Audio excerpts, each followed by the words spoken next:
आउने राजनीतिक पार्टीहरू यिनै हुन्, नेतृत्व गर्ने व्यक्ति यिनै हुन् र यही व्यवस्था, यही प्रणाली र यही नेतृत्वबाट अब देश अगाडि जान सक्दैन।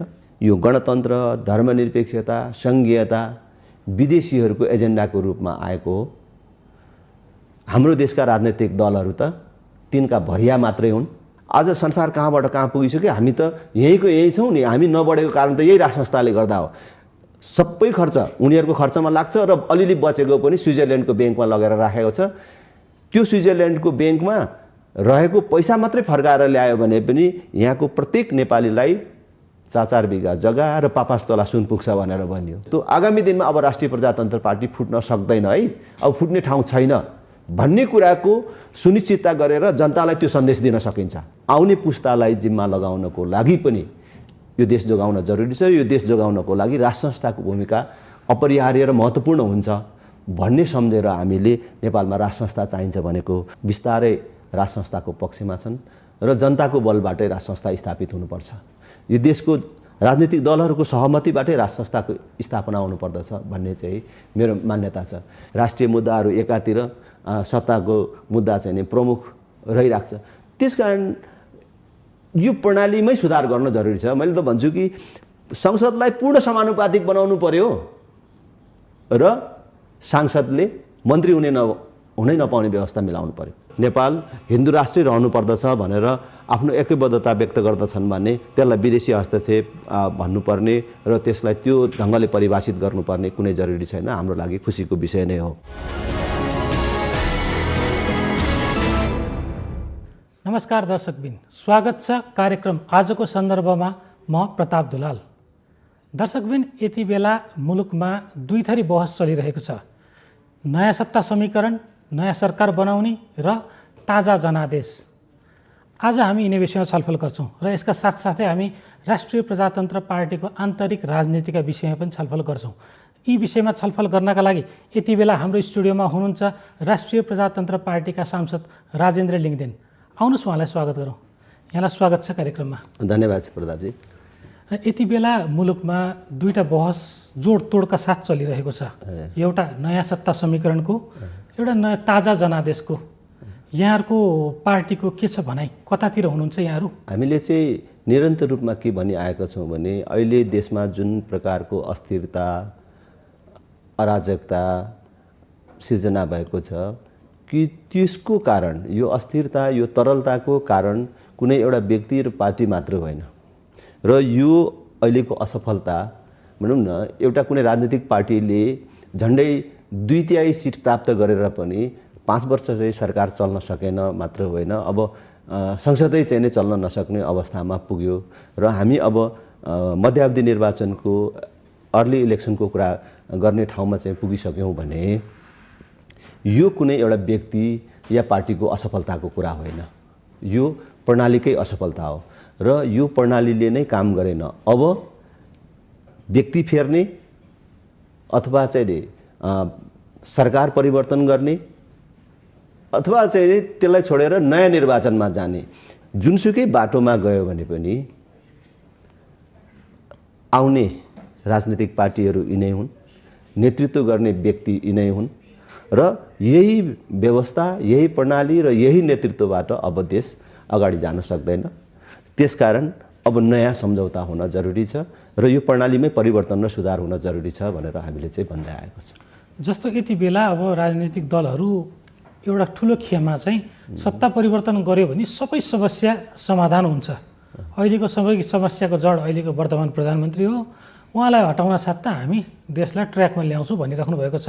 यहाँहरू सहमत हुनुहुन्न त्यसपछि यो विषयमा? हामी त असहमत हुने भनेको वर्तमान प्रधानमन्त्री केपी ओलीको पक्षमा हुने भन्ने कुरा होइन कि यो प्रणालीभित्र जोसुकै प्रधानमन्त्री भए पनि, जुनसुकै पार्टी आए पनि हुने यही हो। यही अस्थिरता, यही भ्रष्टाचार र यही वैदेशिक हस्तक्षेपले निरन्तरता प्राप्त गर्ने हो।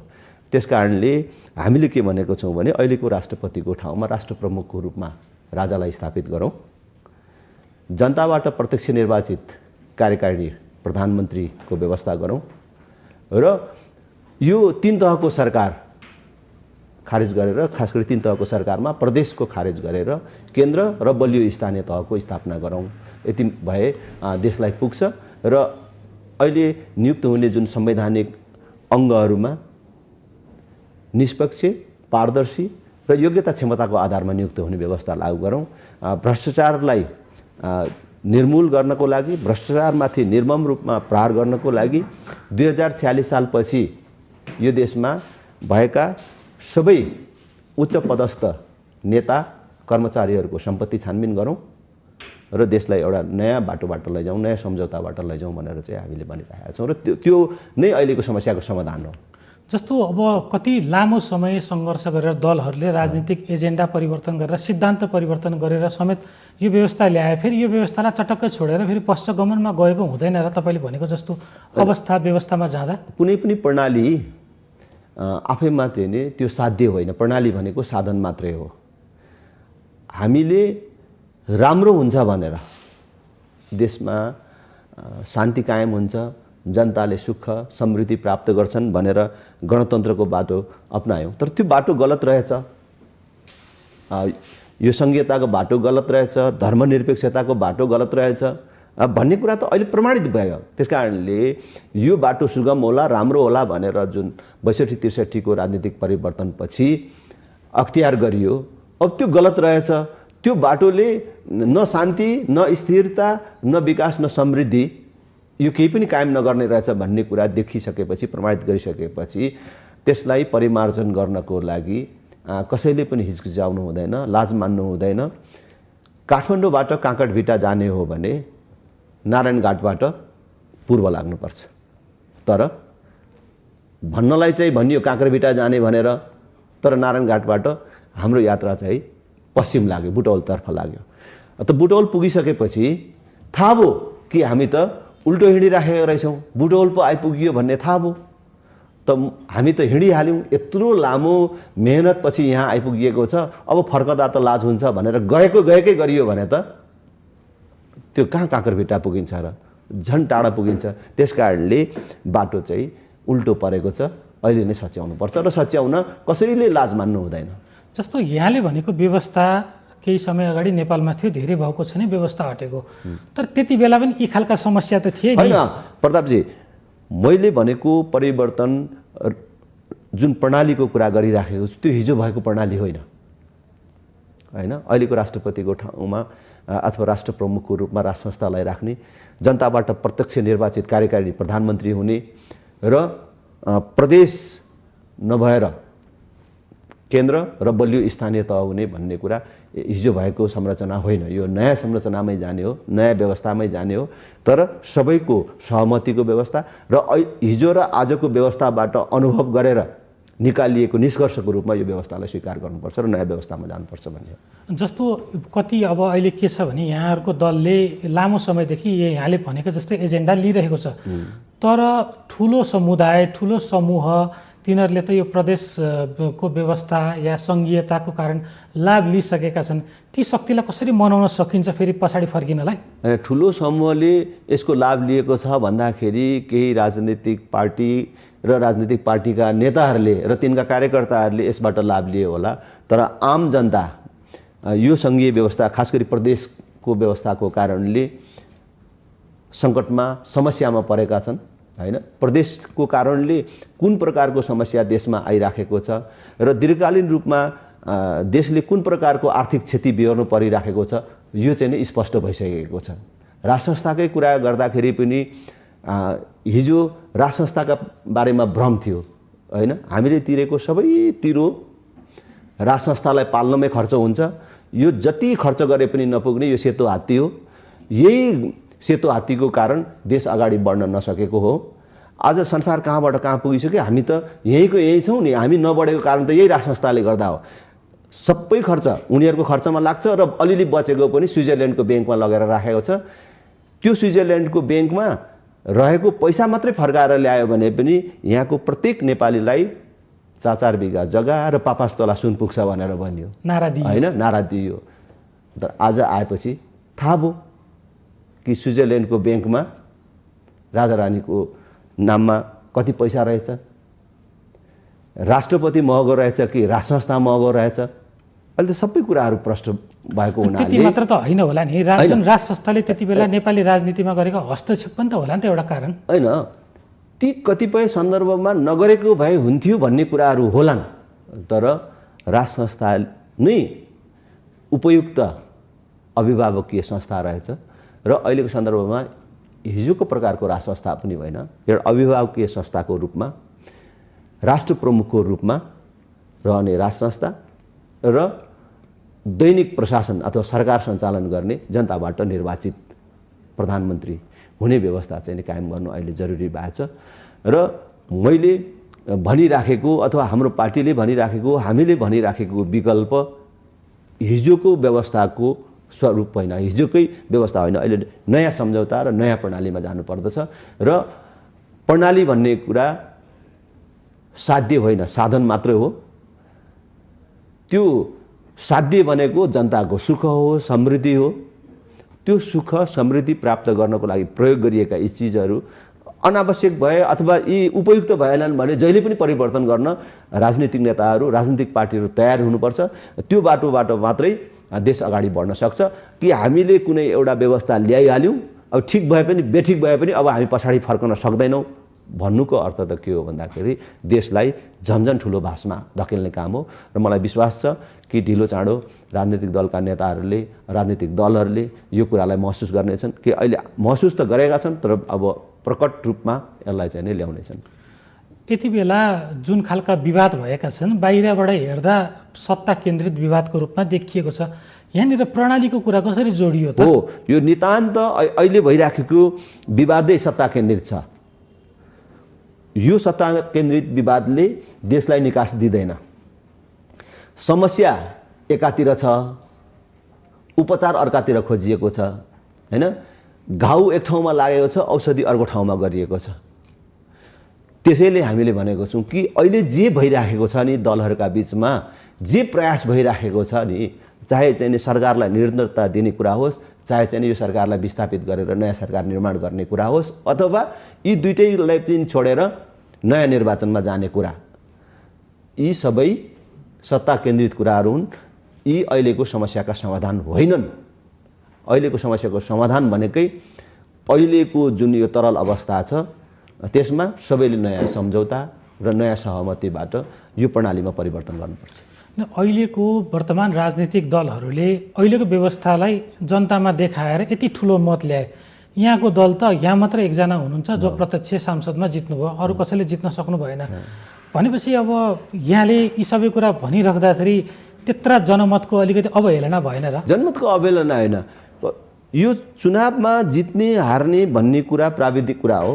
चुनावमा कुन प्रकारको हामीले सङ्गठन निर्माण गर्न सक्यौँ, कुन प्रकारको रणनीति हामीले अख्तियार गऱ्यौँ, चुनावमा हामीले आफूलाई कसरी लग्यौँ, विपक्षीहरूले कसरी लगे, अब त्यो कुरामा भर पर्ने कुरा हो।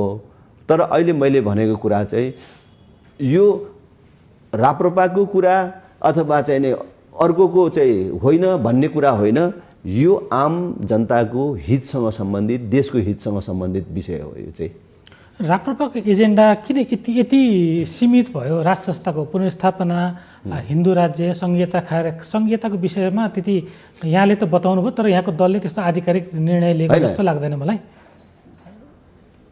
राज संस्था, हिन्दू राष्ट्र, संघीयता यी सबैमा राप्रपाको स्पष्ट धारणा छ कि हामीले 62-63 को राजनीतिक परिवर्तनपछि जुन बेला राज संस्थाको कुरा गर्दाखेरि जिब्रो थुतिन सक्ने अवस्था थियो, ज्यान जान सक्ने अवस्था थियो, त्यस्तो बेलादेखि नै नेपालको सन्दर्भमा कुनै न कुनै प्रकारको राज संस्था, सनातन धर्म सापेक्ष हिन्दू राष्ट्र जरुर छ।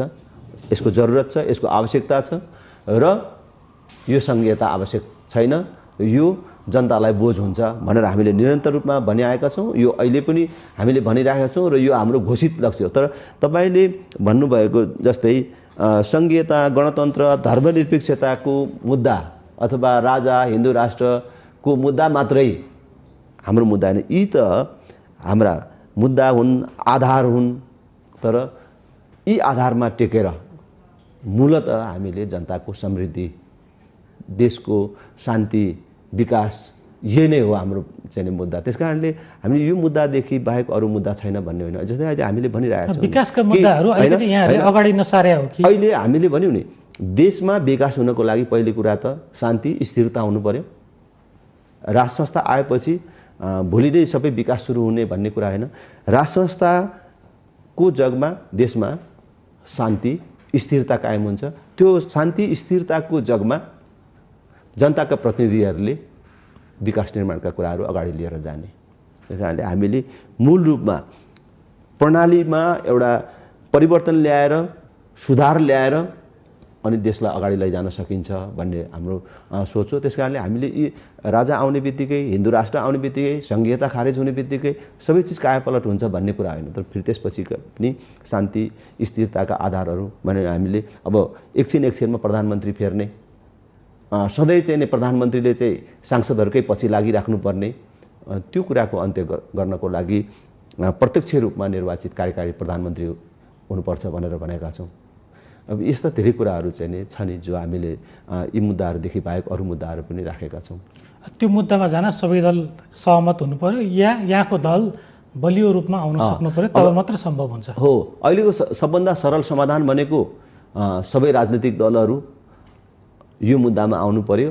होइन भने त हामीले त यो मुद्दा सधैँ जनताको बिचमा लगिराखेका छौँ र अहिलेको घटनाक्रमले जनताले काङ्ग्रेसलाई, कम्युनिस्टका विभिन्न घटकहरूलाई अब फेरि बोकेर हिँड्नुपर्ने अब कुनै त्यस्तो चाहिँ नि कारण रहेन। टेस्टेड भन्छ नि, पूर्ण रूपले परीक्षामा चाहिँ असफल भइसकेका पार्टीहरू भएको हुनाले आगामी निर्वाचनमा अचानक राष्ट्रिय प्रजातन्त्र पार्टी एउटा बलियो पार्टीको रूपमा स्थापित हुन सक्छ, निर्णायक शक्तिको रूपमा स्थापित हुन सक्छ र हामी त्यही प्रयास र प्रयत्न गरिराखेका छौँ। दर्शकबिन, यति बेला कार्यक्रममा पालो भएको छ विश्रामको। विश्रामपछि हामी आउने नै छौँ, हामीसँगै रहनुहोला। दर्शकबिन, पुनः स्वागत छ कार्यक्रममा। यति बेला हामी समसामयिक राजनीतिक विषय, नयाँ सत्ता समीकरण या ताजा जनादेश भन्ने बहस लगायतका यावत विषयमा छलफल गरिरहेका छौँ र यी विषयमा छलफल गर्नका लागि हामीसँग हुनुहुन्छ राष्ट्रिय प्रजातन्त्र पार्टीका सांसद राजेन्द्र लिङ्गदेन। जस्तो यहाँ अहिले पछिल्लो समय हाम्रो नेपाली राजनीतिमा देखिएको समस्या भनेको नेताहरू मिल्न नसक्नु। यो अवस्था त यहाँको दलमा सबभन्दा धेरै छ। बल्ल बल्ल बल्ल अहिले आएर जुट्नु भएको छ, तर कुन बेला फेरि फुट्ने हो कुनै आकलन गर्न सक्ने अवस्था छैन। भनेपछि यहाँहरू वैकल्पिक शक्ति बन्ने आधार कसरी हुनसक्छ? होइन, विचारले र सङ्गठनको जगको हिसाबले नेपालमा राजनीतिक रूपमा वैकल्पिक पार्टी भनेकै राष्ट्रिय प्रजातन्त्र पार्टी नै हो। यसमा कुनै दुविधा छैन र यो यसमा स्पष्ट हुनु जरुरी छ कि देशमा रहेका हामी बाहेकका सबै राजनीतिक पार्टीहरू सङ्घीयता, गणतन्त्र र धर्मनिरपेक्षताको पक्षमा छन्।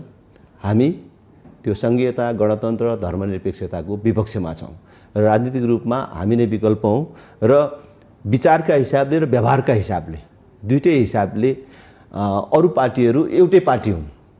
उनीहरू साइनबोर्ड र नामले मात्रै अलग हुन् र मैले अरू बेला पनि भन्छु कि सिद्धान्तको हिसाबले, व्यवहारका हिसाबले काङ्ग्रेस भन्नु, कम्युनिस्ट भन्नु एउटै हो र त्यसको विकल्प आज देशमा कुनै पार्टी छ भने त्यो राष्ट्रिय प्रजातन्त्र पार्टी हो भनेर भनेछु र राष्ट्रिय प्रजातन्त्र पार्टी नै हो। तपाईँले भने जस्तै राष्ट्रिय प्रजातन्त्र पार्टीमा केही कार्यगत त्रुटिहरू, केही कमजोरीहरू भए कि पटक पटक हामी विभाजित भयौँ, जसले गर्दाखेरि राष्ट्रिय प्रजातन्त्र पार्टीले मात्र होइन देशले ठुलो क्षति बिहोर्नु पर्यो र मैले पार्टीको आन्तरिक बैठकहरूमा पनि छलफलहरूमा पनि नेताहरूको बेमेलको कारणले देशले कति क्षति बिहोर्नु पर्यो, हामीले कति क्षति बिहोर्नु पर्यो र यो मेरो पुस्ताको नेता कार्यकर्ताहरूले कुन प्रकारको क्षति बिहोर्नु पर्यो त्यो विषयमा मैले कुरा उठाउने नै गरेको छु र त्यसैबाट शिक्षा लिएर आगामी दिनमा राष्ट्रिय प्रजातन्त्र पार्टीले त्यो प्रकारको पीडा भोग्न नपरोस् भनेर आगामी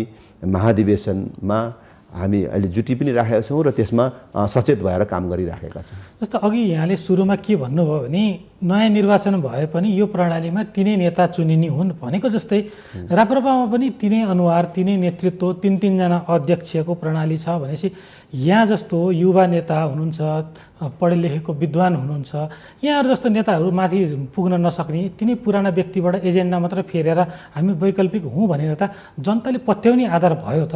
होइन, राजनीतिमा नेतृत्व गर्ने भनेको अध्यक्ष हुने भन्ने मात्रै सबै कुरा होइन। अब व्यक्तिगत रूपमा मेरो कुरा गर्नुहुन्छ भने म एउटा सामान्य नागरिकको छोरा, यो पार्टीको महामन्त्रीसम्म भएँ। अहिले पनि त्यो पार्टीको एकमात्र निर्वाचित सांसदको रूपमा छु, त्यो पार्टीको इज्जतको रूपमा छु। अब अध्यक्ष हुने नहुने, म जस्तो मान्छे हुने नहुने भन्ने कुरा पछिल्लो कुरा हो। तर अहिले हामीले ध्यानमा दिइराखेको कुरा के हो भन्दाखेरि अब तीनटा अध्यक्ष नै भएर लामो समयसम्म पार्टी चलाउनु उपयुक्त हुँदैन। त्यस कारणले जो भए पनि विधान बमोजिम नयाँ निर्वाचनबाट, नयाँ महाधिवेशनबाट एकजना अध्यक्ष भएर अब चाहिँ त्यसलाई नयाँ संस्थागत रूप दिएर जानुपर्छ, नयाँ ढङ्गले लैजानुपर्छ भनेर हामी लागिराखेका छौँ। मलाई लाग्छ कि अहिले हाम्रो बिचमा सबै सम्भावनाहरू छन् कि अहिले तीनटा अध्यक्षमध्ये एकजना अध्यक्ष हामीले मानेर जाने, सबै मिलेको अवस्थामा त्यो नै राम्रो हुन्छ भन्ने मलाई लाग्छ कि उहाँहरू पुरानो अध्यक्ष भन्दैमा उहाँहरूको कार्यक्षमता, योग्यता अब त्यो चाहिँ नै सकियो, उहाँहरूले केही गर्न सक्नुहुन्न भन्ने कुरा छैन। उहाँहरूले अझै पनि यो पार्टीलाई फेरि पनि अगाडि लैजान सक्नुहुन्छ, होइन, त्यो क्षमताहरू छ। र खालि के हो भन्दाखेरि हिजो केही त्रुटिहरू भएका थिए, केही कमी कमजोरीहरू भएका थिए, अब त्योबाट त उहाँहरूले पनि शिक्षा लिनुभयो होला भन्ने हामीलाई लाग्छ। र हिजोका गल्ती कमी कमजोरीहरू सच्याएर जानुभयो भने म आफू चाहिँ व्यक्तिगत रूपमा एकचोटि उहाँहरूले नेतृत्व गरे केही फरक पर्दैन भन्ने पक्षमा छु। र त्यो सँगसँगै अर्को नयाँ पुस्ता आउनुपर्छ, उहाँहरूले अब आराम गर्नुपर्छ अथवा अभिभावकीय भूमिकामा उहाँहरू जानुपर्दछ र अब नयाँ पुस्ता आउनुपर्छ भन्ने कुराले पनि अहिले जोड पक्रिराखेको छ। र अब त्यसमध्ये हामीलाई पनि कुनै न कुनै प्रकारको दबाबहरू आइराखेको छ। तर यी सबै महाधिवेशनको सुनिश्चितता भइसकेपछि, एउटा ठिक टाइम आएपछि छलफल बहसबाट, आन्तरिक कुराकानीबाटै यसलाई टुङ्ग्याउनुपर्छ। र मूल कुरा भनेको अब राष्ट्रिय प्रजातन्त्र पार्टी विभाजित हुनु हुँदैन र विभाजित हुन सक्ने कुनै सम्भावनाहरू बाँकी राख्नु हुँदैन भन्नेमा चाहिँ मेरो चाहिँ जोड छ।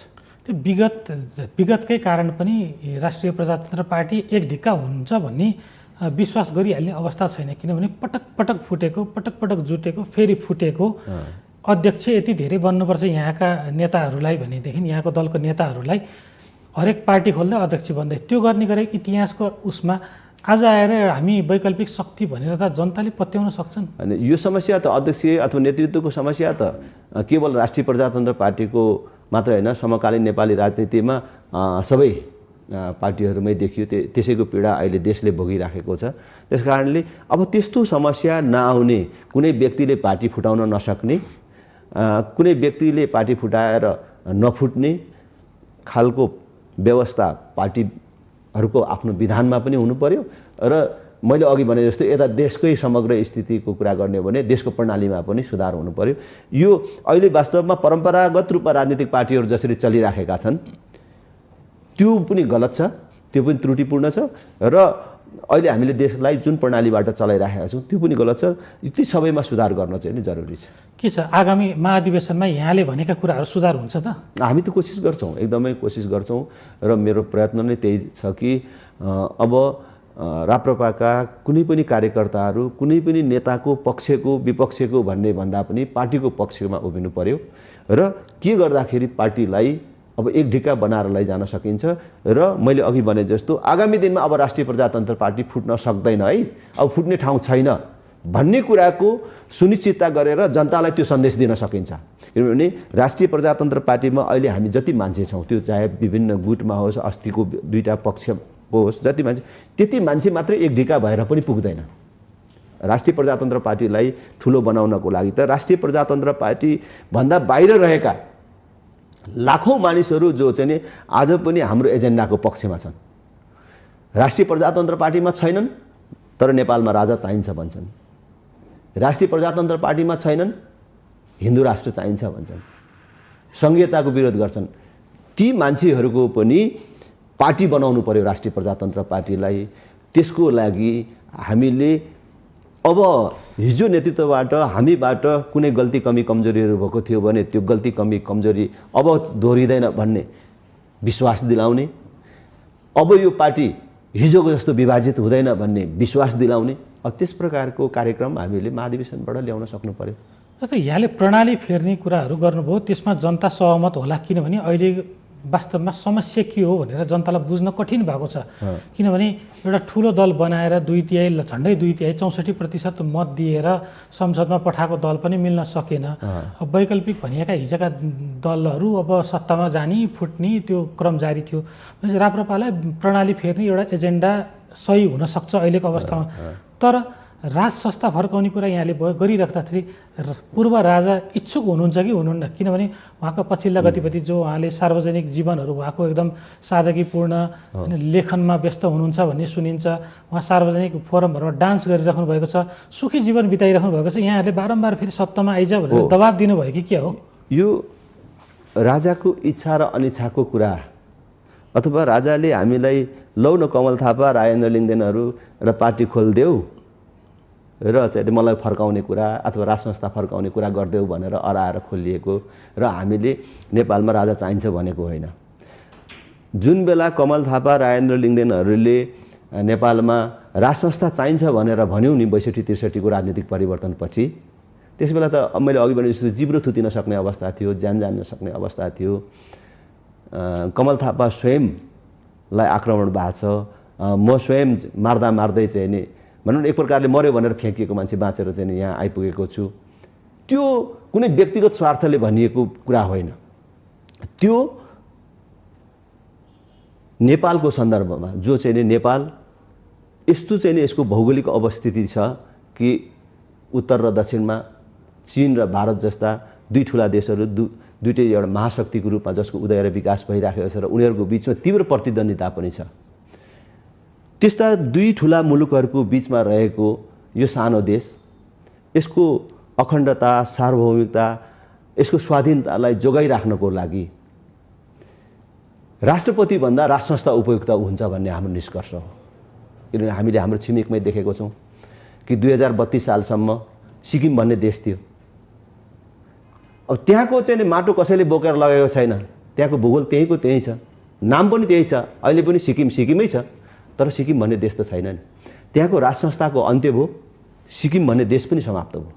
त्यसकारण हामीले हाम्रो पुर्खाबाट नासोको रूपमा प्राप्त गरेको यो नेपाल राष्ट्र, मेची महाकाली बीचको यो पुण्यभूमि, यसलाई अझ सबल, समुन्नत र विकसित रूपमा आउने पुस्तालाई जिम्मा लगाउनको लागि पनि यो देश जोगाउन जरुरी छ। यो देश जोगाउनको लागि राज संस्थाको भूमिका अपरिहार्य र महत्त्वपूर्ण हुन्छ भन्ने सम्झेर हामीले नेपालमा राज संस्था चाहिन्छ भनेको।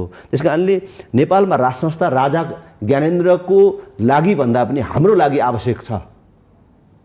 त्यसकारणले हामीले उठाएको हो। त्यसकारणले उहाँ के चाहनुहुन्छ मलाई चाहिँ त्यो विषयमा त्यत्रो चाहिँ जानकारी छैन, तर पनि उहाँमा रहेको देशभक्ति, किनभने अरू धेरै देशहरूमा राज संस्थाको विस्थापनपछि मात्रै होइन, एउटा राष्ट्रपति नै अथवा एउटा राजनैतिक दलको नेता नै विस्थापित भइसकेपछि, सत्ताबाट विस्थापित भइसकेपछि देश छोडेर जाने त्यस्तो चलनहरू छ। तर उहाँ चाहिँ यहीँ हाँसेर यहीँ रमाएर देशको जनताको भलोको कामना गरेर हिँड्नु भएको छ। त्यो एउटा प्रधानमन्त्री छोड्नको लागि कति साह्रो छ, एउटा मन्त्री छोड्नको लागि कति साह्रो छ, तर 250 वर्षको इतिहास बोकेको राज संस्थाको अन्त्य हुँदाखेरि पनि उहाँ खुसी साथ मुलुकभित्रै बस्नु भएको छ, मनमा कुनै हीनताबोध नबोकिकन हाँसेर बस्नु भएको छ। त्यस कारणले मलाई लाग्छ कि उहाँलाई जनताको, देशको रक्षा गरौँ, त्यसको लागि केही गरौँ भन्ने भावना छैन भन्ने मलाई लाग्दैन। तर उहाँले भन्ने भन्दा पनि हामीले चाहने हो। जनताले चाहन्छन् भने राज संस्था पुनर्स्थापित हुन्छ र हुनुपर्छ। र जनताले चाहेर मात्र राज संस्था पुनर्स्थापना हुन्छ कि हुँदैन? म फेरि यहाँलाई किन प्रश्न गर्न चाहेँ भने नेपालको भू राजनीति यहाँले पनि प्रसङ्ग उठाइसक्नुभयो। यदि दुई ठुला राष्ट्रहरूको बिचमा छौँ हामी, त्यहाँको इन्ट्रेस्ट पनि हाबी होला यहाँनिर, राष्ट्र त जानमा पनि त्यो हाबी थियो भन्ने चर्चा पनि चलेकै हो विगतमा। अहिले आउन दिन सम्भव हुन्छ त यो अवस्थामा? फेरि ती मुलुकहरू नेपालमा दिन सक्छन् त? हो, नेपाल, मैले त्यही भने नि कि नेपाललाई कमजोर बनाउनको लागि राज संस्थाको अन्त्य जरुरी छ भन्ने विदेशीहरूको निष्कर्षको कारण नै हाम्रा देशका सबै राजनीतिक दलहरूलाई दिल्लीमा बोलाएर 12 बुँदे सहमति गराएर गणतन्त्र, धर्मनिरपेक्षता, सङ्घीयता जस्ता विषयहरू अथवा जुन मार्गचित्रबाट अहिले देश हिँडिराखेको छ त्यो मार्गचित्रको भारी हाम्रो देशको राजनीतिक दलहरूलाई बोकाएर पठाइयो, जसको परिणामस्वरूप देशमा राज संस्थाको अन्त्य भयो, धर्मनिरपेक्षता लादियो, गणतन्त्र लादियो। वास्तवमा जनताको कुनै अभिमत बिना नै यी सब चिजहरू आए र त्यसैले हामीले प्रारम्भदेखि नै भनेको कारणै नेपालमा यो गणतन्त्र, धर्मनिरपेक्षता, सङ्घीयता विदेशीहरूको एजेन्डाको रूपमा आएको हो। हाम्रो देशका राजनैतिक दलहरू त तिनका भरिया मात्रै हुन्। त्यसैले यो बाटोबाट देशको भलो हुँदैन, देश कुनै पनि बेला दुर्घटनामा पर्न सक्छ र यो बाटोमा पुनर्विचार र संशोधन हुन जरुरी छ र राज संस्था आवश्यक छ भनेर हामीले भनेको हो। जनताले स्वीकारिसके भन्ने कुरा त कसरी र अहिले पनि चाहिँ हजारौँको सङ्ख्यामा जनता राजा हौ देश बचाऊ भनेर असङ्गठित रूपमै भनौँ न कसैले चाहिँ नि आह्वान नगरिकन ठाउँ ठाउँमा निस्किराखेका छन्। त्यसले गर्दाखेरि जनताले स्वीकारिसक्यो गणतन्त्रलाई भन्ने भन्दा पनि यो देशको आवश्यकता हो र जनतालाई अहिले महसुस हुँदैछ कि राज संस्था हुनु र नहुनुमा फरक देखिसकेको छ। त्यस कारणले जनता चाहिँ बिस्तारै राज संस्थाको पक्षमा छन् र जनताको बलबाटै राज संस्था स्थापित हुनुपर्छ। यो देशको राजनीतिक दलहरूको सहमतिबाटै राज संस्थाको स्थापना हुनुपर्दछ भन्ने चाहिँ मेरो मान्यता छ कि विदेशीहरूले आफ्नो योजनामा विस्थापित गरेको राज संस्था फेरि विदेशीहरूकै बलमा आयो भने हामीले जुन परिकल्पना गरेको छौँ कि राज संस्था राष्ट्रवादी हुनेछ, देशको पक्षमा उभिनेछ, विदेशीहरूको इसारामा चल्ने छैन भनेर भन्यो त्यो कुरा त सम्भव नै हुँदैन। त्यस कारणले राज संस्था चाहिँ हाम्रो बलबाटै भनेको हाम्रो भनेको राप्रपाको मात्रै होइन आम जनताको बलबाटै स्थापित हुनुपर्छ। त्यो मुद्दा मात्रै हामीले चाहिँ उठाइराखेको हो र त्यो जनताको बलबाटै स्थापित हुन्छ। दर्शकबिन यति बेला कार्यक्रममा फेरि पालो भएको छ विश्रामको। विश्रामपछि हामी आउने नै छौँ, हामीसँगै रहनुहोला। दर्शकबिन पुनः स्वागत छ कार्यक्रममा।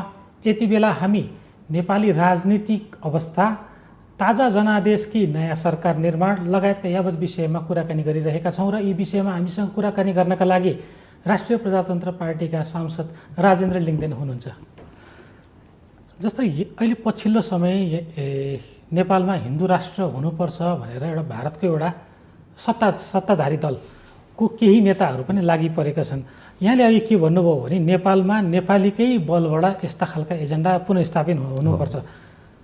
फेरि ती एजेन्डा त्यताबाट लादिएको हो कि भने जनतालाई कन्फ्युजन छ नि। फेरि यहाँले कसरी स्पष्ट पार्नु? यसमा दुविधामा हुनुपर्ने कुरा छैन।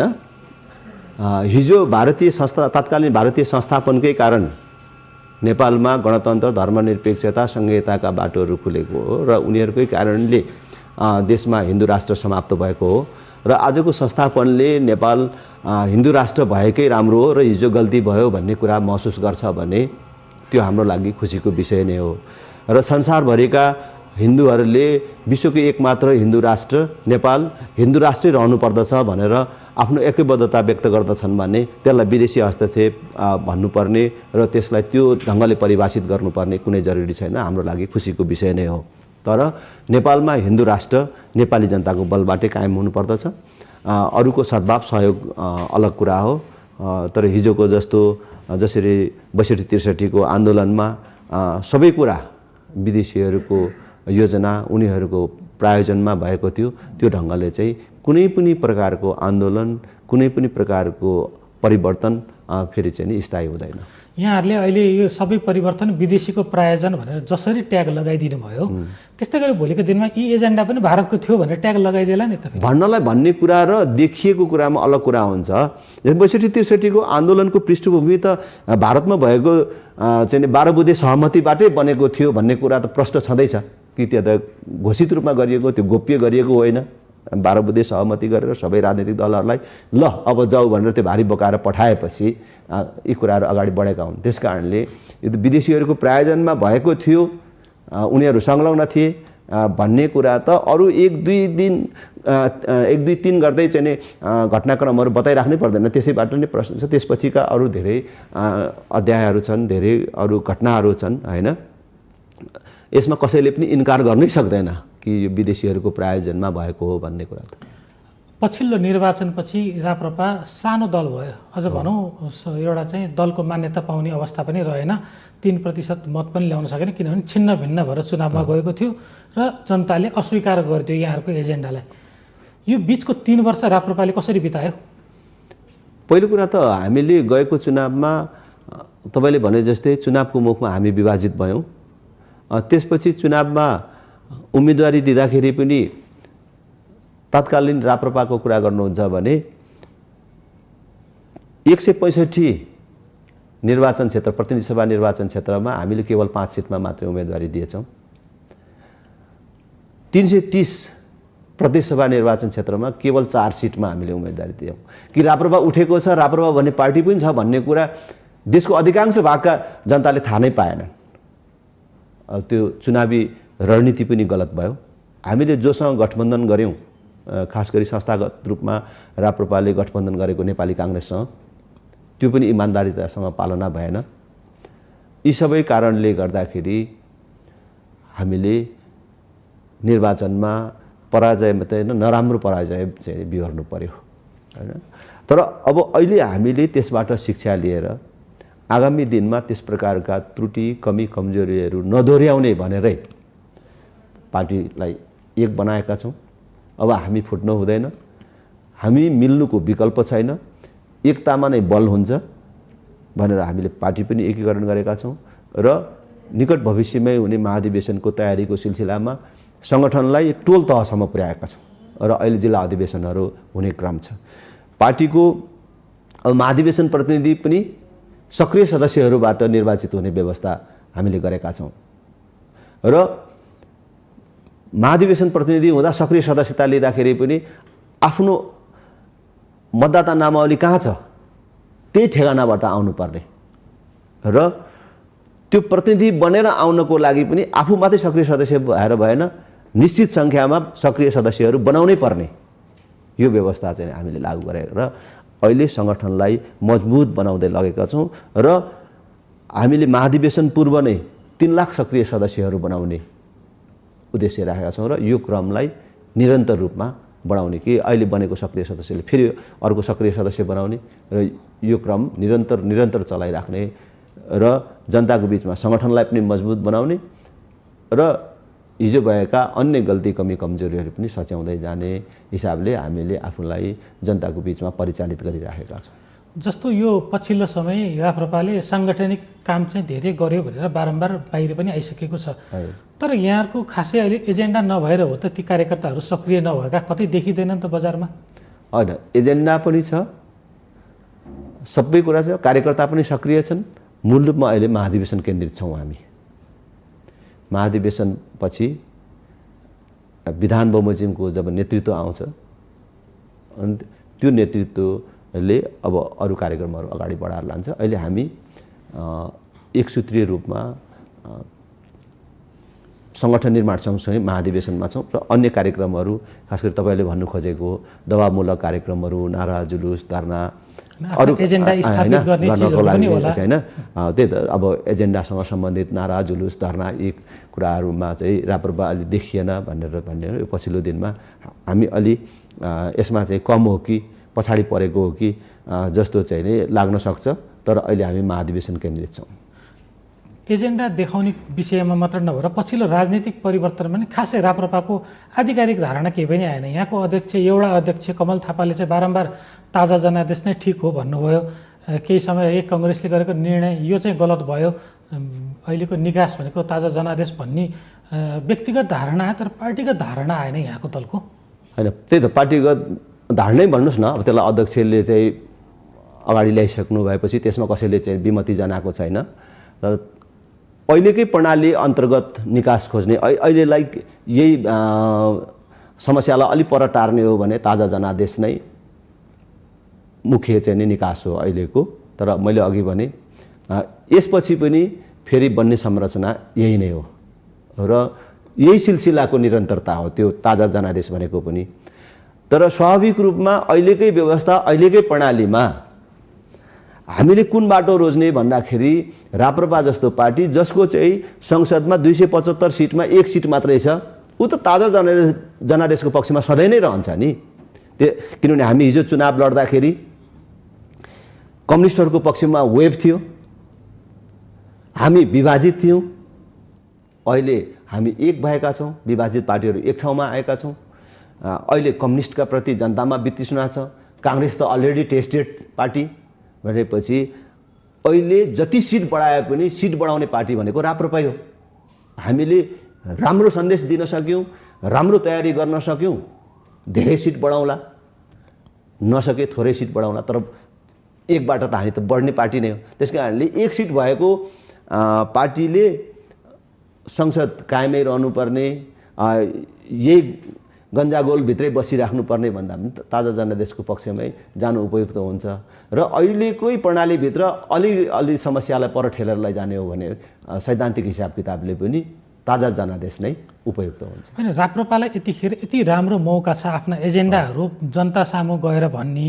यति बेला हो यो प्रणाली यतिखेर यसकारण गलत भनेको थियौँ हामीले यही हो वकालत गरेको भन्ने मौका हुँदाखेरि राप्रपा महाधिवेशन केन्द्रित भएर बस्दाखेरि चाहिँ अनि मान्छेले यतिखेर नसुनेको मेसेज कहिले सुन्छन् त? भोलि चुनाव लागेपछि त यो एजेन्डा त टोल तहसम्म गइराखेको छ नि। हामीले त्यही त भनेको विरोधको रूपमा, अरू सभा सम्मेलनको रूपमा, कार्यक्रमको रूपमा पो ल्याएको छैनौँ। तर अहिले यो एजेन्डा त गइराखेकै छ नि। तर त्यसलाई अझ संस्थागत रूपमा लैजानको लागि त महाधिवेशनले निर्वाचित गरेको समिति होइन, त्यसले नै राम्रोसँग काम गर्न सक्छ। एउटा नयाँ समिति आउँछ, नयाँ जिम्मेवारी आउँछ, अनि उसले अगाडि बढाएर लान्छ, त्यो राम्रो हुन्छ। अहिले त 3 जना अध्यक्ष हुनुहुन्छ, बाँकी त सबै चाहिँ एक प्रकारले शिथिल नै छ जस्तो अवस्थामा छ, जिम्मेवारीविहीन अवस्थामा रहेको छ। केही साथीहरू निर्वाचन समिति, अब सचिवालय चलाउने केही साथीभाइ त अरू त सबै त जिम्मेवारीविहीन अवस्थामा छ। त्यस कारणले पनि महाधिवेशन चाहिँ जरुरी छ। महाधिवेशनले नै यी सबै कुराहरूको टुङ्गो लाउँछ। यहाँले भनेको नयाँ व्यवस्था, नयाँ प्रणाली सुरु गर्ने भने त्यो अलि पछिकै कुरा होला भनेपछि वर्तमान राजनीतिले निकास चाहिँ कसरी पाउँछ त? तपाईँले भनेको के होला भन्ने कुराहरूमा त्यो चाहिँ केपी ओली, शेरबहादुर देउवा र प्रचण्डलाई पनि थाहा छैन अब के हुन्छ भन्ने कुरा होइन। किनभने अब यो सम्पूर्ण चाहिँ सत्ताको अन्तिम चाबी चाहिँ कहाँ गएर बस्यो भन्दाखेरि संसदीय गणितको हिसाबले भन्ने हो भने जनता समाजवादी पार्टीमा गयो। तर जनता समाजवादी पार्टीलाई नै थाहा छैन म के गर्छु भन्ने कुरा भनेपछि अब तपाईँ र मैले अनुमान अब के होला भन्ने अनुमान गर्नुभन्दा भएपछि मात्रै थाहा हुने खालको स्थिति भयो। त्यसैले भने यो व्यवस्थामै त्रुटि छ, प्रणालीमै त्रुटि छ। यो त अहिले हामीले बिहोरिरहेका छौँ नि। तर ताजा जनादेश भनेर भन्दैछौँ नि, नयाँ निर्वाचनै भयो भने पनि फेरि यही संरचना आउँछ। यही आकार अलिक तलमाथि होला होइन। काङ्ग्रेसको 2-4 सिट बढ्ला। तपाईँ भन्नुहोस् न, कङ्ग्रेसले समानुपातिक मतमा 40 र प्रत्यक्षमा 23 सिट प्राप्त गरेको छ। कम्युनिस्ट फुट्यो भनेर काङ्ग्रेसले बढाउने त समानुपातिक मत त होइन। राप्रपा क्रियाशील हुन सक्यो भने त्यो पनि अझै घट्छ। राप्रपा अझै सक्रिय भयो, राम्रोसँग आफूले सङ्गठन बनाउन सक्यो भने त्यो पनि घट्न सक्छ। अप्रत्यक्षतर्फ ल उसले 23लाई 46 बनायो अरे, डबल बनायो भने, दोहोरो बनायो भने त्यसमा उसको 23मा पनि दुवै खालको राप्रपाको मत छ। त्यहाँ पशुपति शमशेर राणाले नेतृत्व गर्नुभएको राप्रपा र कमल थापाले नेतृत्व गर्नुभएको राप्रपा, दुईटै राप्रपाले गएको निर्वाचनमा झापा जिल्ला बाहेक अरू सबै ठाउँमा नेपाली काङ्ग्रेसलाई सहयोग गरेको छ र नेपाली काङ्ग्रेसले जितेको 23 सिटमा दुवै थरी राप्रपाको मत छ। अब त्यो त फिर्ता हुन्छ भने काङ्ग्रेसले कम्युनिस्ट दुब्लाउँदाखेरि फुट्दाखेरि कति सिट बढाउला? ल डबल बढाएर सरकार बनाउन पर्याप्त छैन होइन, 23 दुना 46 भयो, अनि त्यो 40 कायम राख्यो भनेपछि 86 भयो पुगे भने अब यो एमाले र माओवादी भन्ने त घट्ने नै हो। कति घट्ने अथवा उनीहरूमध्ये को अलि ठुलो सानो हुने भन्ने कुरा होइन। भनेपछि संसदमा त संरचना त यही त रहन्छ, यही किनबेच, यही तानातान, यही अस्थिरता, राष्ट्रिय मुद्दाहरू एकातिर, सत्ताको मुद्दा चाहिँ नि प्रमुख रहिरहेको छ। त्यसकारण यो प्रणालीमै सुधार गर्न जरुरी छ। मैले त भन्छु कि संसदलाई पूर्ण समानुपातिक बनाउनु पर्यो र सांसदले मन्त्री हुनै नपाउने व्यवस्था मिलाउनु पर्यो। सांसदहरू विधेयक निर्माण गर्ने नीति निर्माताको रूपमा रहनु पर्यो। मैले अघि भने जस्तो प्रत्यक्ष निर्वाचित कार्यकारी प्रधानमन्त्री हुनु पर्यो। 5 वर्ष उसले ढुक्कले चलाउँछ, ठिक बेठिक के गर्यो भन्ने कुरा 5 वर्षपछि जनताले हेर्छ। यहाँ त कामै गर्न नपाउने, जति मत पाए पनि होइन, जति मत पाए पनि अब एउटा पार्टीले बहुमत ल्यायो भने त्यो पार्टी फुट्ने, विगतकै इतिहास त्यही कुरा त भयो नि अहिले पनि। त्यसले गर्दा यो व्यवस्थाको त्रुटि हो। यो हामी व्यक्तिलाई दोष लगाउँछौँ, व्यवस्थाको त्रुटि हो। र अर्को चाहिँ नि महत्त्वपूर्ण कुरा के हो भने यो प्रणाली सँगसँगै अब 2046 सालपछि यो 30-31 वर्षदेखि नेपालको राजनीतिमा नेतृत्व गरिराखेको पुस्ता पनि असफल भयो। तपाईँ अब व्यक्तिगत रूपमा कुरा गर्दाखेरि त राजेन्द्र लिङ्गदेनले हामी सबैलाई असफल भन्दै थियो भन्ने कुरा आउला, तर भनौँ न यिनै अनुहार यिनै मान्छेहरूबाट अब के हुन्छ त? अब यही व्यवस्थामा त यही फेरि यही पुस्ता यही हो होइन, व्यवस्था पनि त्यही अनि नेतृत्व पनि त्यही भयो भने देश कसरी अगाडि जान्छ? त्यस कारणले यो पुस्ता परिवर्तन पनि जरुरी छ नेपालको राजनीतिमा र प्रणालीमा पनि परिवर्तन जरुरी छ। हस्, यहाँको महत्त्वपूर्ण समय र संवादको लागि धेरै धन्यवाद। हस्, तपाईँलाई पनि धेरै धेरै धन्यवाद छ प्रतापजी। दर्शकबिन, आज हामीले समसामयिक राजनीति, ताजा जनादेशले मुलुकलाई निकास दिन सक्छ कि सक्दैन र मुलुकको राजनीतिक प्रणाली लगायतका यावत विषयमा कुराकानी गऱ्यौँ। र यी विषयमा कुराकानी गर्नका लागि हामीसँग हुनुहुन्थ्यो राष्ट्रिय प्रजातन्त्र पार्टीका सांसद राजेन्द्र लिङ्गदेन। आजको लागि यति नै। सत्य, तथ्य र निष्पक्ष समाचारको लागि हेर्दै रहनुहोला माउन्टेन टेलिभिजन। नमस्कार।